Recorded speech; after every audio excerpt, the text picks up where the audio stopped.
اعوذ باللہ من الشیطان الرجیم بسم اللہ الرحمن الرحیم۔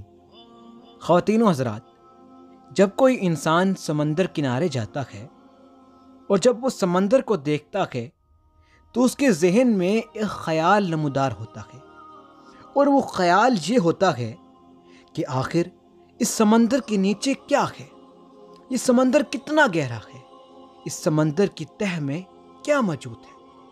آئیے امام جعفر صادق علیہ السلام اس کے بارے میں کیا فرماتے ہیں۔ لہٰذا اس خصوصی معلومات کو حاصل کرنے کے لیے میں آپ سے گزارش کرتا ہوں کہ اس ویڈیو کو آخر تک ضرور دیکھیں۔ خواتین و حضرات، بات یہاں سے شروع ہوتی ہے کہ ایک شخص امام جعفر صادق علیہ السلام کی خدمت میں حاضر ہوتا ہے اور کہتا ہے، امام، آپ کا علم کتنا وسیع ہے۔ اس کے جواب میں امام جعفر صادق علیہ السلام فرماتے ہیں، پہلے یہ دیکھیں کہ تمہارا سوال کتنا وسیع ہے۔ اس سائل نے کہا جو کہ امام سے سوال پوچھ رہا تھا، کہنے لگا، آپ یہ بتائیں کہ اس سمندر کے نیچے کیا موجود ہے۔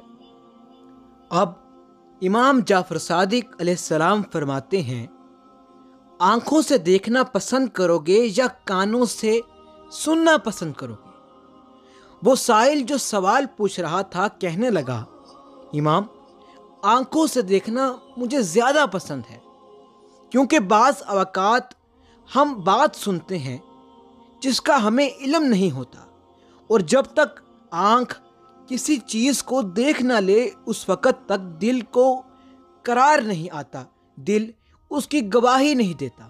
خواتین و حضرات، جیسا کہ آپ نے سنا کہ یہ شخص کہتا ہے کہ مجھے اپنی آنکھوں سے دیکھنا زیادہ پسند ہے، لہٰذا امام جعفر صادق علیہ السلام نے اس شخص کا ہاتھ پکڑا اور بطور معجزہ سمندر کے کنارے پر آ گئے اور فرمایا، اے اپنے پروردگار کی اطاعت گزار مخلوق، تو اپنی اندرونی چیز کو ہمارے لیے ظاہر کر۔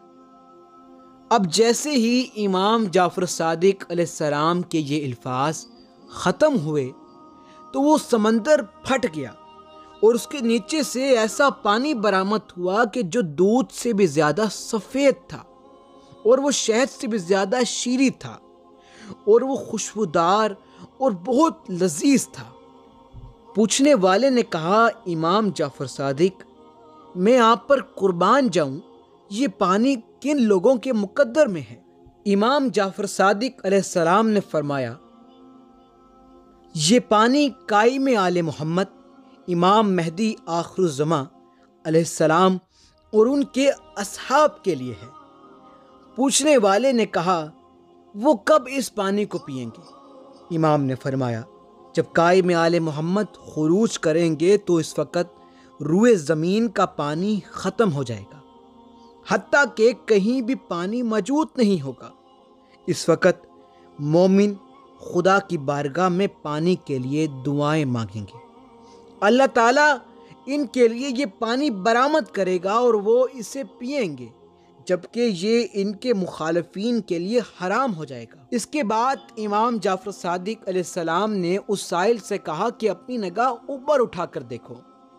سائل نے اپنی نگاہیں اوپر اٹھائیں تو دیکھتا کیا ہے کہ کچھ گھوڑے ہیں جن پر زینیں رکھی ہوئی ہیں، اور ان کے منہ میں لگامیں موجود تھیں اور گھوڑوں کے پر لگے ہوئے تھے۔ اس شخص نے کہا، مولا، یہ گھوڑے کیسے ہیں؟ امام نے فرمایا، یہ قائم آل محمد اور اس کے ساتھیوں کے گھوڑے ہیں۔ وہ پوچھنے لگا کہ کیا میں ان میں سے کسی گھوڑے پر بیٹھ سکتا ہوں؟ امام علیہ السلام نے فرمایا، اگر تو قائم آل محمد کے انصار میں سے ہے تو ضرور بیٹھ سکتا ہے۔ پھر دوبارہ اس شخص نے پوچھا، کیا میں یہ پانی پی سکتا ہوں؟ امام نے فرمایا، اگر تو قائم آل محمد کے شیعوں میں سے ہے تو ضرور پی سکتا ہے۔